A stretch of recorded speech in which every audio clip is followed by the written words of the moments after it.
আসসালামু আলাইকুম ফ্রেন্ড, আপনার কেমন আছে? আমি তো ভালো আছি। আর আজকে সকাল থেকে ভিডিওটা শুরু করে দিলাম। আজকে কাঁচা আম আনা হয়েছিল, তাই আজ আমের আচার করব, আমের টক আচার করব। তার জন্য আমটা বানিয়ে ফেলেছি আর নুন, হলুদ, লঙ্কা গুঁড়ো সব দিয়ে মাখিয়ে নিয়েছে।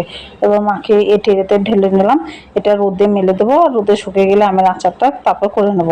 আর টক আচারটা খেতে খুবই ভালো লাগে। আমের সাইজটা একটু বড় বড় হয়েছে, কিন্তু এমনি করে একটু বড় হলেও অসুবিধা নাই। এই আমের আচার দিয়ে ভাত খাওয়া হয়, আবার মুড়ি, আমের তেলটা দিয়ে মুড়ি খেতে খুব ভালো লাগে। এখানে ঘরে সে চাল করে আনা হয়েছিল, তাই এই চালটা একটু বেছে নিচ্ছি। কালো কালো চাল আছে আর দু একটা পাথর আছে, তো সেগুলো একটু বেছে নেবো। তারপরে এখানে রান্না করতে চলে এলাম। কালকে মুরগির মাংস আনা হয়েছিল, তো মুরগির মাংসটা কাল রান্না করতে পারিনি, আজকে রান্না করলাম। ফ্রিজে ভরা ছিল, তার জন্য শক্ত হয়ে গেছে, বরফ হয়ে গেছে করে। তো বরফটা ছাড়াবার জন্য একটু পানি দিয়ে দিলাম, একটু ঢেকে রেখে দেবো, তাহলে বরফটা ছেড়ে যাবে। তারপরে রান্না করার সময় রান্নাটা করে নেবো।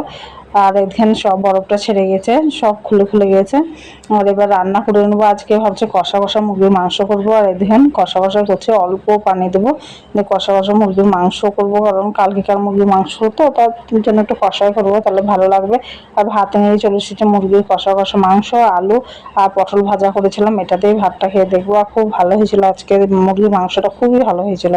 তো আমার ভিডিও এতটাই। আপনারা আমার ভিডিওটা বেশি বেশি দেখবেন, সাবস্ক্রাইব করবেন, কমেন্ট করবেন, যাতে আমি নতুন নতুন ভিডিও বানাতে পারি। আর আমার সাথে থাকবেন।